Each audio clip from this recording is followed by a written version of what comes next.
Welcome to the My Slice of Life podcast. I'm Sharon O'Neill, and this is a little bonus episode for the latest season, which was the Folklore of Trees and Plants. I can't remember now why I started doing bonus episodes. I think it was just to give me a breather between seasons, before a new topic kicked off. Anyway, this is episode 101, and today I'm bringing you a folklore buffet. Little bites, tasters if you will, of tales and traditions which have caught my eye. There's a little bit of news for you later on in the episode which you won't want to miss, but for now, relax, have a coffee with me, yes I've got mine here, and enter the folklore world of trees and plants one last time. Today we're taking a look at some flower folklore, from charming beliefs to slightly sinister superstitions. Flowers have always been more than just a pretty face in the garden, and we're going to start with the ones we look for in spring. The daffodil, their gorgeous yellow flowers telling us that we won't be freezing for much longer. I look forward to them every year and always promise myself I'll plant more bulbs in the autumn. Don't always do it, but I make myself the promise. But in folklore, they're often seen as joyful symbols of rebirth and hope, but not always.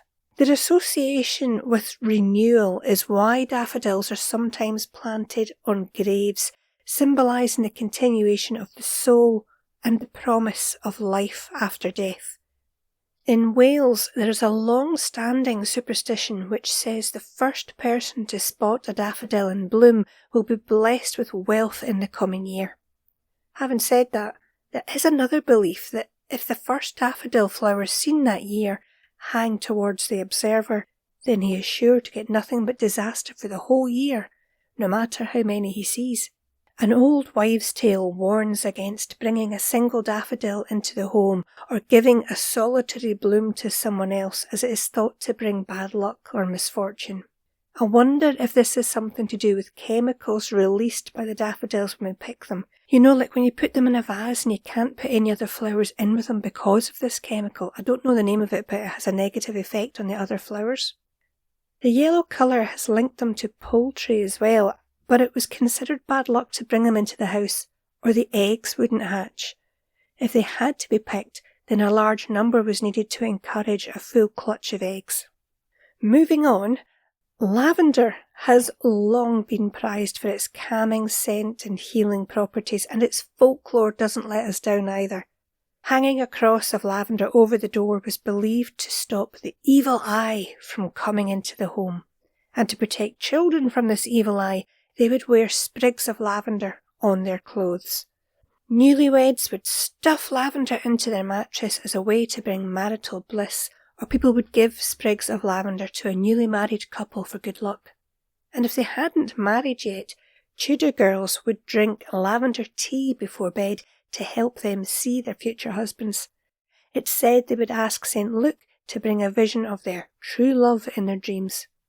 And if you want to see fairies or elves and the like, then you should apparently mix lavender with mugwort, chamomile and rose. And in the witch world, it is said lavender will help you to see ghosts, if that is something you actually want to do. And now we're moving on to marigolds, bright, cheerful, a great garden flower, and here comes the weirdness. In England, marigolds were called herb of the sun, to Christians, Mary's gold, and many religions actually use these flowers in their celebrations. In some folklore, they were believed to open when the sun came up and close at night, which they do, but it made people think they had some kind of magical awareness. In some cultures, planting marigolds around your house was believed to keep out evil spirits and even thieves. Yes, apparently once they saw the marigolds, they wouldn't be able to do all their thievery deeds. During the Middle Ages, both men and women carried marigolds in the hope that the flowers would connect them with a new love interest. I love this legend. It says when a girl touches the petals of marigolds with bare feet, she will be able to understand the language of the birds. Might try that. Or if you add marigold petals to your bath, It will help you to win the respect and admiration of your peers. Hell, I might try that one as well. In the tradition of Victorian flower language, marigolds were a symbol of grief, despair and mourning, whereas today, in Mexico's Day of the Dead celebrations, marigolds are said to guide the spirits of the dead back to the living with their vibrant colour and scent. So while they're sunny on the surface, marigolds have one foot in this world and one in the next. Now, if you've ever grown snapdragons, or antirrhinums I think they're called, you'll know their flowers look like tiny, toothy mouths. And there's no accident there when it comes to folklore. It was once believed that snapdragons could ward off curses and lies. Women in medieval Europe would weave them into garlands to protect their virtue, or at least their reputation. But here's the best bit. When the flowers die and dry up, if you squeeze them just right, they still open and close the little skulls or dragon mouths, and people once thought these dried skulls could be used in rituals to speak with the dead or to frighten off evil spirits. In Greek mythology, snapdragons were associated with a legendary creature known as the chimera. To some, not so legendary, but this creature was believed to have the body of a lion, the tail of a serpent, and the head of a goat. It was believed that snapdragons grew from the blood of the chimera, giving them a connection to courage and resilience and the ability to overcome challenges. That's quite a dramatic flower. But now we get into the darker side of the flower world. Foxgloves. Beautiful tall spires with bell-shaped blooms, but their name is tied to folklore that's both enchanting and deadly. Some say the name foxglove comes from the idea that foxes wore the flowers on their paws to sneak into the hen houses silently. Cute or slightly terrifying. Norwegian folklore stories say the fairies showed the foxes how to ring the bell-shaped flower to warn each other of hunters.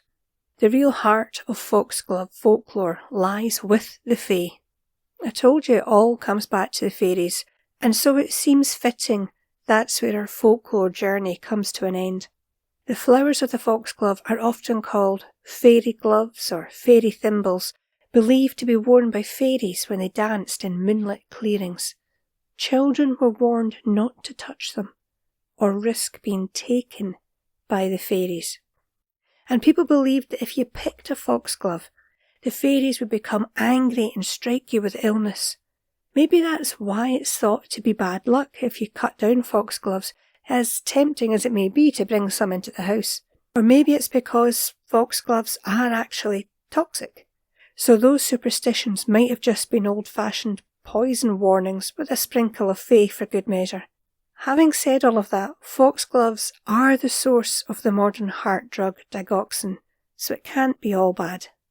And that, my friends, brings our journey into the folklore of trees and plants to a close.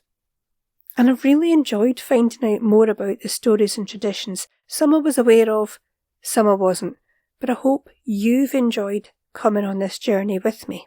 I think it's fair to say that when we now look at trees in our gardens or the wildflowers in the woods, we'll see them with new eyes.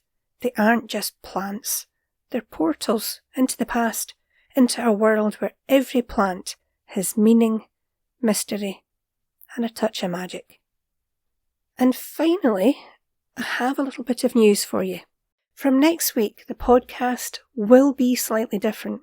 I've done some thinking about how I do this podcast, and to be honest, and it pains me to say this, but it isn't working for me.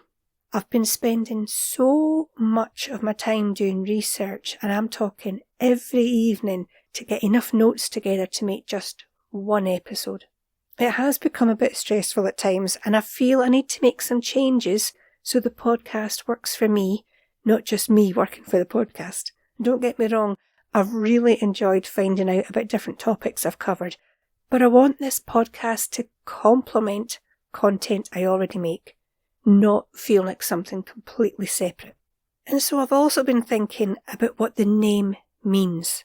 I've called it My Slice of Life, and yet I don't really talk about my own slice of life all that much. Well, all that is about to change. I'm not sure yet if I'm going to keep doing seasons, but I will be kicking it all off next Monday, which also happens to be my 51st birthday. I will be talking to you about something which features heavily in my slice of life, and it's something we will be talking about a lot in the future. So what is it? Well, you'll just need to come back and find out, won't you? Until then, don't forget to subscribe and share the podcast. Your support means the world to me. Don't forget to use the links in the description. Don't forget to use the code SO'Neill10 and get your 10% off with Budget Seeds. And most of all, don't forget to take care of your wee self.